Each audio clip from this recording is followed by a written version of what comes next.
Периодически я провожу встречи, которые посвящены великим белорусским женщинам, их судьбе, их жизни, рассказываю об этом. И вот на следующей неделе будет такая встреча, я готовлюсь. Одной из героинь будет Соломея Русецкая-Пильштынова.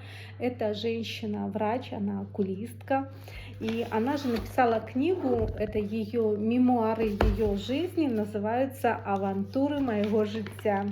И вот я готовлюсь, сама лекция на русско-белорусской мове. На чисто белорусской у меня пока не получается, к сожалению. Но я учусь, тренируюсь. И вот сейчас зачитаю вам часть. Сама Пільштынова была неординарной индивидуальностью, рашучым и смелым человеком.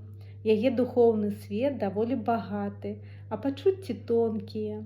У ёй змагаліся розныя супярэчлівыя пачаткі. Цікавасць да свету і людзей, вынаходлівасць і вера ў непазбежнасць лёсу, боскае прадвызначэнне, спачуванне да чужога гора і жорсткасць, прага ціхага сямейнага шчасця, любоў да дзяцей і прыроджанае імкненне да небяспечных прыгод, змены месца и обставин. Ну, в общем, как-то так. Я тренируюсь, читаю вслух. Да, Арчи меня слушает. Он устал, наверное, уже. Арчи, ты что, устал? Ну, вот так потихонечку готовлюсь.